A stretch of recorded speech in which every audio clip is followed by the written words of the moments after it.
Ni katika mzunguko wa safari ya maisha. Na sehemu zingine utatoka si kwa wema, ni kwa ubaya. Kama tunavyomwona Yakobo, alitoka nyumbani kwao baada ya sitofahamu iliyotokea kati yake na ndugu yake. Akakimbilia kwa mjomba wake. Unaweza ukatoka sehemu vita imetokea, ukaenda tu mahali, ukaona tu ni umetoka sababu ya ugomvi. Kumbe ni njia tu wewe kutoka uende sehemu fulani. Mungu ana njia nyingi na akili za Mungu hazichunguziki. Yakobo akatoka nyumbani kwao akaenda kwa mjomba wake. Na alipofika kule hakuwa mzigo, akafanya kazi. Na kwenye ile kazi akapata familia. Kwenye ile kazi Mungu akambariki. Kwenye ile kazi na yeye akawa na watumwa. Kwenye kazi Mungu anabariki maisha. Lakini ni kwa neema. Ni kwa neema tu. Ni kwa neema. Na ndio maana watu wanaimba ni kwa neema. Ni kwa neema. Zamani tuliimba wimbo tukasema neema, neema, neema imefunuliwa. Yaani ni neema, ni neema.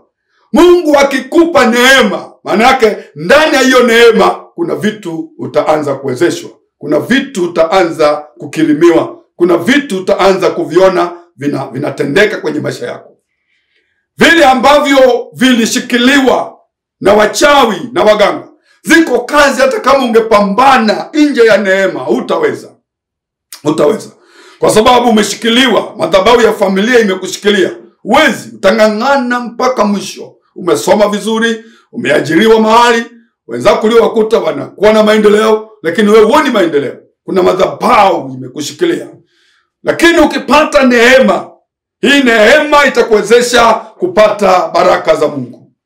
Na mimi naomba Mungu wa Israeli aliyenileta leo, nimekutana na wewe kupitia Sibuka TV kama mtazamaji wangu leo. Nina kiu na shauku kukuombea ili Mungu abariki kazi ya mikono yako. Ziko kazi zimekuwa na vita. Ziko kazi zimekuwa na vita. Kila ukijaribu hiki akiendi, ukijaribu hiki akiendi. Na wengine ambao wako nje ya imani, unawakuta wanaenda kwa waganga wa kienyeji, wanaenda kwa wataalamu wanaita, lakini huko kote hakuna, madhabahu imefunga. Lakini ukija kwa Yesu Kristo, maana Mungu aliye hai, kuna hii neema unayoipata. Ni neema ambayo wachawi hawaiwezi. Ni neema ambayo waganga wa kienyeji hawaiwezi. Wapiga ramli hawaiwezi. Washindani wako hawaiwezi.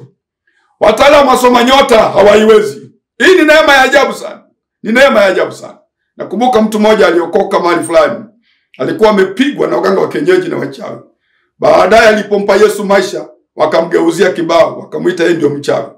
Kumbe walikuwa wakimchukua usiku wa manane, wanampeleka mahali, wanamweka ndio kiti, wanakalia, wanafanya vikao vyao. Jamaa anaamka asubuhi, anajikuta mwili wote unauma. Mwili wote unauma. Kumbe yeye ndiye alikuwa kiti, majamaa wamemkalia. Siku alipompa Yesu maisha, wale majamaa walipokuja usiku wa manane, hawakuweza kuingia mle ndani. Walikuta jeshi la malaika wamezingira ile nyumba yake. Wanalinda, wanaopanga wa miali ya moto. Wale wachawi walishindwa, akasema hii nyumba tumepotea, sio nyumba tunayoingia kila wakati. Kumbe jamaa alipompa Yesu maisha na ulinzi ukaanza mara moja. Hii ni neema ya ajabu sana. Ni neema ya ajabu sana. Kwa hiyo mitaani kule wakaanza kumbambikia, kusema juu yake huyu ni mchawi, huyu ni mchawi, ni mchawi. Kumbe wao ndio wachawi. Walishindwa kumuingia. Na jamaa yule baada ya kupokea Yesu, zile kazi ambazo zilikuwa hazijaanza kufanikiwa zikaanza kufanikiwa. Zile kazi ambazo zilikuwa haziendi zikaanza kwenda. Mambo yaliyokuwa yaleti faida yakaanza kuleta faida. Mambo yaliyokuwa yanaingiza hasara yakatokomea hasara, zikaanza kuingia faida. Mungu akaanza kubariki kazi ya mikono ya mtumishi wake.